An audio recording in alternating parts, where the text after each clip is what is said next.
Morning, everybody. I am doing some prepping for dinner later tonight, and I have this probably, I don't know, 5 pounds left in this 10-pound stacked bag of potatoes. And for dinner tonight we are doing burgers and potato wedges.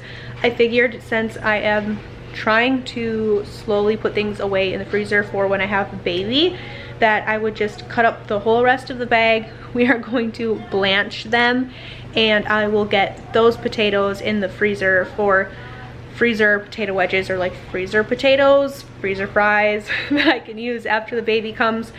We're probably just gonna be doing a lot of grilling and a lot of sandwiches, so it'll be really great. This is a family favorite. My kids and my husband love these potato wedges, so I will show you guys how I make them because they're ridiculously easy, and then we'll get some in the freezer as well for a little bit of a postpartum meal prep. Literally all we're gonna do is take our potatoes. These are unwashed because we are going to soak them, so I don't feel the need to scrub them, at least not now. And I'm just going to cut these into wedges.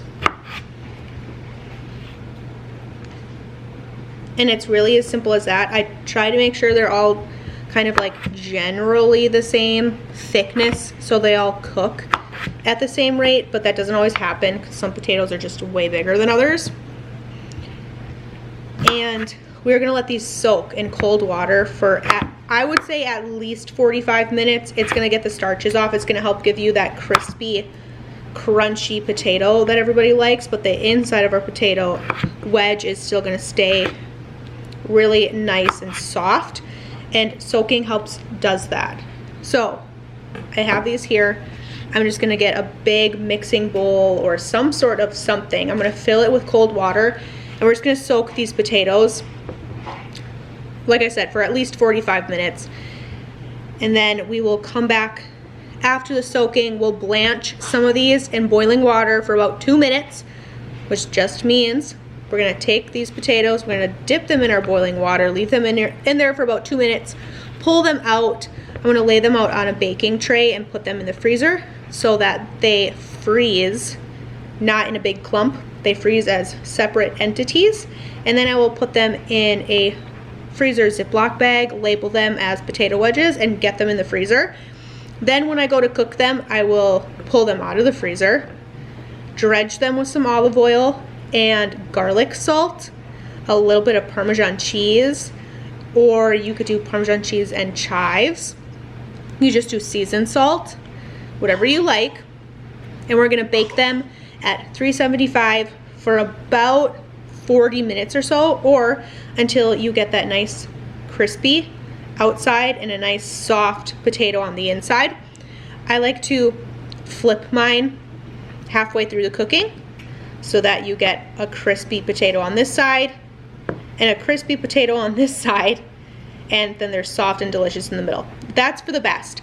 If you want to be lazy while you're cooking them, which I do too, I will just give my pan in the oven one of these, flip them a little bit with my spatula, and call it good. That works not just as well, but that also gets the job done. So there's that. So we're gonna get these soaking, and I'm just gonna keep chopping all of these potatoes. We'll have some for dinner tonight, but also some for the freezer, which is my goal over the next couple of weeks before baby girl gets here. I dumped out my pot, rinsed my potatoes a couple of times to make sure they were clean, and added new water to my pot. We are going to leave these on. We're gonna boil these for 2 minutes. What we're doing here is there is an enzyme in all vegetables, and that enzyme will continue to live in your freezer. The freezing temperatures don't kill them, and that enzyme is what decays your food, breaks it down. So by blanching it, we're killing that enzyme, and these potatoes will be just as they are today as they will be 3 months from now, because we took the time to boil them for 2 minutes. Most vegetables are like that. Well, all vegetables are like that. I usually go, whatever vegetable I'm blanching, about 2 minutes or so. Some vegetables don't need quite as much. Some vegetables need a little bit more, but I've found that 2 minutes seems to be like the perfect time for almost everything. So I have my burner on here, and we're gonna let it come up to a boil. Once it starts boiling, 2 minutes, turn it off, hit it with some cold water, and then these are gonna be ready for the freezer.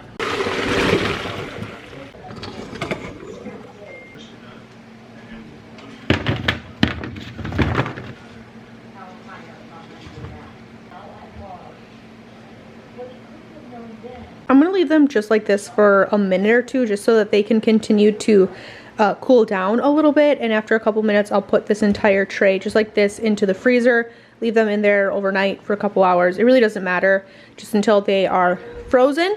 And then I will throw them into gallon-sized Ziploc bags and label them as potato wedges.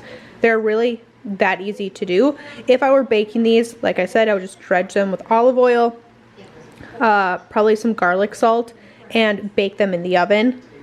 They're absolutely delicious. We love those, but I have a full tray going for freezer, which is really great. And our ones for dinner are still just soaking in cold water. Okay, so I have dinner going on behind me here. Everything's really hands off tonight, and my toddler is still napping. She was outside with me all day, running around while I was doing garden things and chicken things and rotating ducks around and stuff. She's still napping. I'm gonna let her nap. That being said, I pulled out a ton of ground beef that I planned on pressing into burger patties today, because originally it was supposed to rain like all day, and it didn't end up doing that. So I took advantage and got some outside things done. And tomorrow is supposed to be really nice as well, and I need to plant tomorrow and put seeds in the ground stuff tomorrow. To the point in pregnancy where I have appointments all the time. So I have a doctor's appointment tomorrow that's going to take up most of my day, or the beginning of my day, and then I'm just not going to have time tomorrow to press these burger patties. So I need to press the burger patties today before the meat goes bad in my fridge. You're gonna hear Bluey in the background. So here's what I'm thinking for seasonings. I have this chili cheesesteak seasoning. We usually only use it for Philly cheesesteaks, but I figured, why not put this in a burger? And then when I make the burgers in the summer, when all of the peppers and the onions and stuff are fresh, wouldn't that be so good to just cook it in peppers and onions and mushrooms, top it with our pepper jack cheese, and have Philly cheesesteak burgers? Delicious. So we're gonna do that. I need to go through my shallots. Some of them are starting to look a little rough, so I grabbed some shallots off the storage shelf from last year's garden. For one burger, we will just do onions, pepper, seasoned salt, keep it really simple, just like a classic burger. And then the other one, we're gonna do this Blackstone whiskey burger seasoning with some more of these shallots here. We obviously really like these Blackstone seasonings. They're pretty expensive, and the ingredient list in these are crazy. Don't get me wrong, but they do taste good. So we like these upon occasion. So we're gonna do 3 different burger types today. This is all of my meat. I know it looks gross, but there's 5 2-pound things of meat in here. So we have 10 pounds in here total that are gonna be pressed into burgers. I have another 10 pounds of old ground beef still in my freezer. We are gonna roll those all into meatballs for like meatball subs, spaghetti, sweet and sour meatballs, things like that for the summer. But we're starting with this today. This is my cheap burger press. We talk about it every time we press burgers here. $1 from the Dollar Tree. Works fantastic. Really, I can get 8 burgers out of these 2-pound blocks here. So because we've never done the pepper steak burgers before, I'm gonna do the smallest amount of these.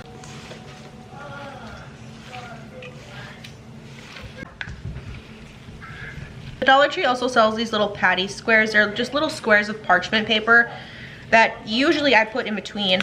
I still have those. I cannot find them right now, and I think I might have put them downstairs on our storage shelf, and I just do not want to go get them. And we are just gonna cook up all these burgers at once anyways, so I'm not worried about trying to pull these apart or anything, or being able to just grab like a couple of these burgers at a time, because when we do use these, I will just cook them all at once, and we will use the leftovers for lunches. If you have just pieces of parchment, you could just cut them into big squares the same size of your Ziploc bag. That way you can get 2 layers of your burger patties in your Ziploc, which I actually might do. Is here.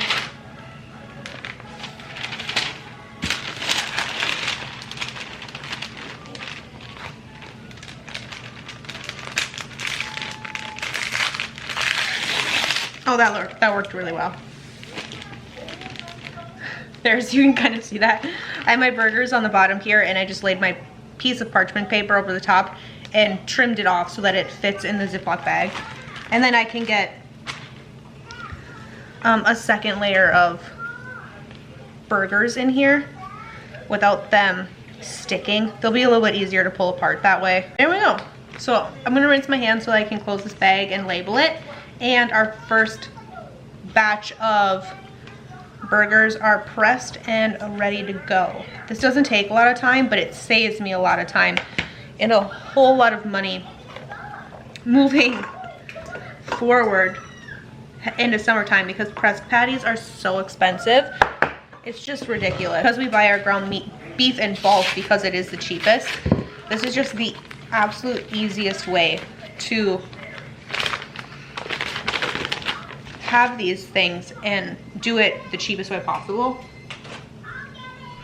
And then whenever you don't know what's for dinner or what's for lunch, the answer is burgers, because they're so easy to just pull the burger patties out, and you can cook them in the cast iron, you can cook them on the grill. Barbecues are like last minute family over or friends over. They're so easy. All in all, we were able to press 52 burgers, which is amazing. And we got just under 6 pounds of potato wedges for the freezer. I just went on to Walmart.com just to see what the price comparison would be for this. And all in all, we ended up saving about $60 by doing this ourselves in the matter of less than an hour over the course of 2 days, which is absolutely amazing. We're prepped for the summer. We saved some money, and these are one of my favorite like homesteading hacks, because you don't need anything other than the ground beef and the potatoes to go ahead and do this. It's no special equipment, it's no land required, and you're able to make something and save yourself a whole lot of money. I hope wherever you guys are, you're having a fantastic day, and I will catch you guys in another one.